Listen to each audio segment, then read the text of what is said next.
ప్రజా యుద్ధ నౌక ప్రజాపక్షంగా ఉన్నటువంటి గద్దర్ గారిని చూసేందుకు మరి వారి ఇంటికి రావడం జరిగింది. వారి మాటలు తెచ్చుకున్నాం. చెప్పండి సార్, ఆయన స్ఫూర్తి ఎలా అనిపించింది మీకు? ఆయన స్ఫూర్తి కొనసాగిస్తారా? తప్పకుండా. అంటే ఈరోజు గద్దర్గా తాత ఈరోజు ఎందుకంటే కాలం చేసుకున్నందుకు చాలా ఏం చెప్పాలనో ఏం మాట్లాడినో అర్థం కాలేదండి. చాలా గొప్ప తన జీవితంలో గొప్ప పాటలు మళ్ళీ తనకు ఎదురు మళ్ళీ అలాంటి గాయకుడు మళ్ళీ పుట్టమో తెలియదు, నాకైతే తెలియదు. ఇంత గొప్పగా ఎవరు కూడా అంత సాధ్యం కాదు నాకైతే. నాకు 2010లో పరిచయం, నాకు 2010లో పరిచయం అయ్యాను. అప్పుడు మాట్లాడితే తమ్ముడు బాగా బాగుండు తమ్ముడు, మంచిగా ఉండాలి, నువ్వు ఎక్కడైనా మంచిగా ఉండాలి తమ్ముడు అని చాలా ప్రోగ్రాంలో తెలంగాణ ధూమ్ధాంలో కానీ చాలాసార్లు కలిసాం, మాట్లాడాం. చాలా గౌరవంగా ఉండే గొప్పవాడు. ఈరోజు తెలవంగానే మనసు ఎక్కడనో పులకరించిపోయి కాలం చెప్పలేకపోయాను. తనపై ప్రయాణం గొప్ప పాటలు తెలంగాణ కాదు ఆంధ్ర ప్రపంచ దేశాలకు ఎక్కడికెక్కడో గొప్పోడు.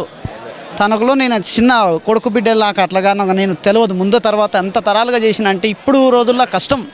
ఆ పేరు ఆ పతికేకలు నిలబెట్టుకోవాలంటే కూడా అంత ధైర్య సాహసం కూడా కావాలి కదా. ఎంత గొప్ప మహానుభావుడో. తన ఆత్మ సాధించాలని కోరుకున్నాను. తన కుటుంబాలు ఎప్పటికి బాగుండాలి. చిన్న ఒక శరణం రాశాను ఈ మధ్యలో. ఓ సూర్యుడా మాకు ఎలిగే ఇచ్చేవా, నువ్వు లేకపోతుంటే అలోకం చీకటి వైపాయే. ఓ సూర్యుడా మాకు ఎలిగే ఇచ్చేవా, నువ్వు లేకపోతుంటే లోకం చీకటి వైపాయే. మంచు కొండల్లే నిన్ను చూసి కరిగిపోయినవే, ఆ సరిగమలు వలికినవే, సంగీతం మోగిందా, ఆ రాగము చెప్పిందా, నెబిలికి నాట్యం వాడిందా. ఓరమై స్వరమై పదమై తరమై ఓ సూర్యుడా మాకు ఎలిగే ఇచ్చేవా, నువ్వు లేకపోతుంటే ఆ లోకం చీకటి వైపాయే. జై తెలంగాణ. ఫస్ట్ ఆయన కలిసినప్పుడు ఎలా ముందుకెళ్ళేవారు? ఏం చెప్పారు మీకు సలహాలు? తన కలిసి చెప్తుండే, ఎప్పటికైనా మంచి పనితోనా మీరు మంచిగా నేర్చుకొని కష్టపడితే ముందు మీ భవిష్యత్తు ఉంటుంది బిడ్డ, ఎప్పుడైనా మీరు కష్టపడపోతే రాలేరు అంటుండే. మొదటిసారి తెలిసినప్పుడు హాస్పిటల్ జాయిన్ అయినప్పుడు ఏమనిపించింది?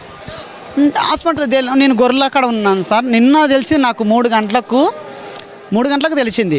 వెంటనే ఈ ప్రెస్ మొత్తంలో యూట్యూబ్లో పెట్టి ఇట్లా అయిందంటే పరిశాను. మా తమ్ముడు ఫోన్ చేసి, నాకు తెలియదు, నేను ఎక్కువ ఫోన్ వస్తానికి రాదు కాబట్టి తమ్ముడు ఫోన్ చేసి చెప్పాడు ఇట్లా అయింది గద్దర్ తాతకి ఇట్లా అయింది అంటే చాలా బాధపడ్డాను. నా స్కూల్ 4 గంటలకు లేచి నా పరిస్థితి నేను నమ్మలేదు. కానీ మీడియా ఎక్కువ వచ్చి బయటకు వచ్చేటాలకల్లా చాలా బాధపడ్డాను. చెప్పరాని ఆలోచనల ఎంతో బాధ. ఈరోజు తెలంగాణ కాదు రాష్ట్ర ప్రపంచం మొత్తం కూడా చాలా బాధతోనే ఉంది. చాలా సంతోషం. తన ఆత్మ సాధించాలని, తన కుటుంబం ఎప్పుడు బాగుండాలని కోరుకుంటా. కొండనగర్.